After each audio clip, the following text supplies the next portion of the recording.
Hi, welcome to my first podcast. Just want to warn some people ahead of time that I'm going to be expressing views you may not exactly like. When I say this, I don't just mean things that you're going to disagree with. I'm going to be talking about my assessment of politics, religion, the state.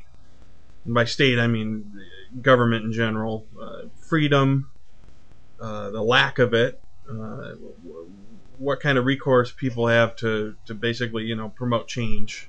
I'm a pro-freedom guy. That means to me that when I look at the left wing and the right wing, that, they're basically flapping the same bird over us and shitting on us on a regular basis. I'm basically against government control of people's lives.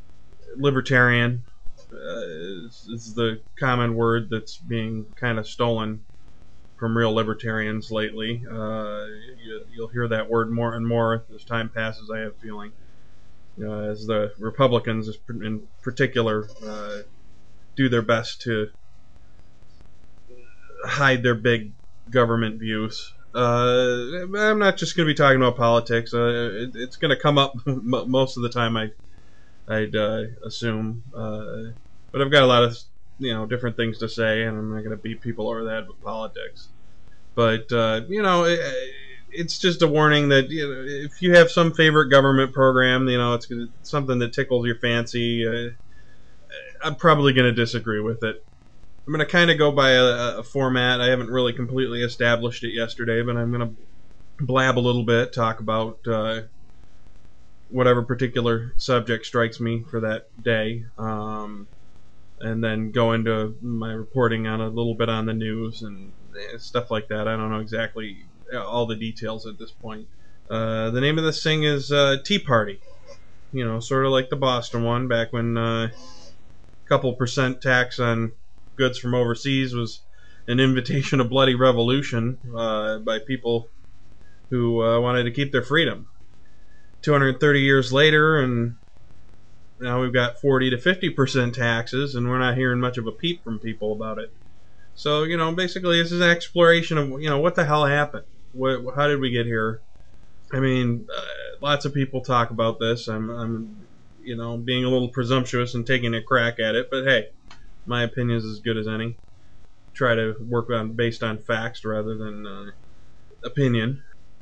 Freedom lovers have kind of been beaten down by the father figure disciplinarian conservatives on one hand, and you've got these whining, pleading, stooping to bribery kind of mommy state liberals on the other hand, trying to turn you into marshmallows. And all this is going on while they're pretending that it's a great benefit to society, when the bigger the government gets, the more it needs to take from us to purportedly do its job.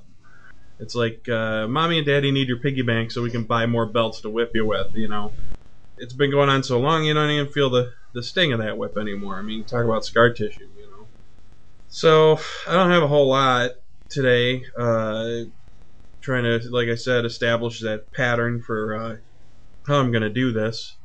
So, I'm going to kind of go into the news stuff that I see here. I'm not really into the details of news stories. I just try to get to the core of what it's about and go after it a little. So, I guess yesterday some crazy asshole in Idaho decided to shoot up a courthouse. It's another nice little encore to the Virginia shit. So now you've got 3 people dead, one of which is the asshole himself. And you got 500 more assholes in Congress talking about taking the guns away, as if, a crazy asshole without a gun isn't going to go grab a bow and arrow or a pipe bomb or an ice pick or a couple of 50-pound bags of fertilizer to, get rid of his murder hard on.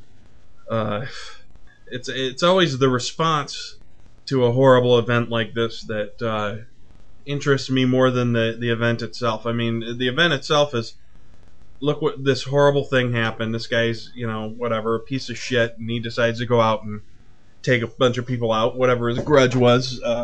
Generally speaking, initiating force, not so good. Concluding it is another issue, but it looks, from the looks of it, this guy just, got pissed and started wasting people. But it's the government reaction to these horrors. It really tells you more about the cause of these horrors themselves than the act itself. I mean, a senseless act is senseless. There's not much you can say about that. You can't really know the mind of that person. You can only see the reaction to it and what effect that's going to have on our freedoms. So that's that one. And then you got 80 miles away in Spokane, Washington, you got law enforcement officials pleading with journalists to quit using the term hogtied to describe a restraining technique in which a suspect's hands and feet are bound behind their backs. If you've ever seen a hog tie, I mean, that's basically what it is. They're hog tying people, but they might need to. I mean, maybe it's some cranked up meth head who's gonna beat the hell out of a cop or whatever. There may be justifiable reasons to hog tie somebody, but they don't want us calling that anymore.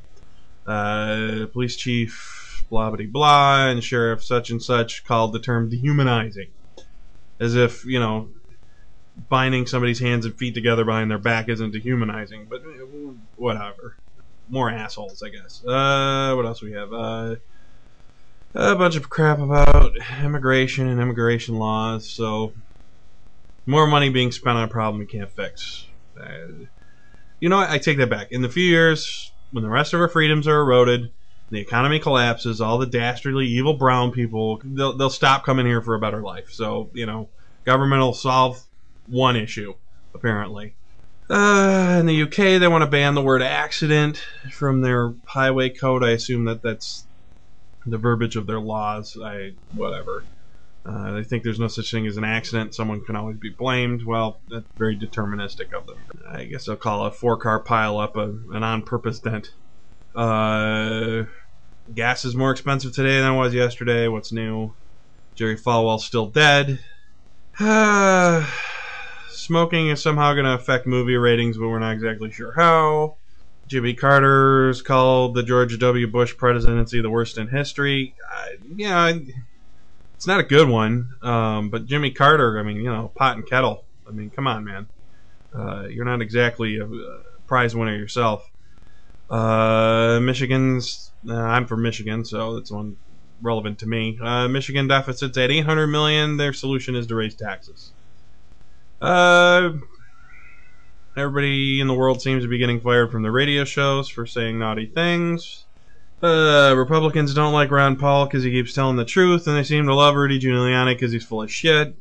Apparently in Oklahoma City, police tasered a woman to death yesterday. I guess if it bleeds, it leads, Hopefully I have something a little more entertaining and upbeat in the next podcast. I'm, getting used to this process, sitting in front of a microphone, pretending my opinions aren't identical to those of a lot of other people. But, hey, you put your twist on it. You do your best, I guess.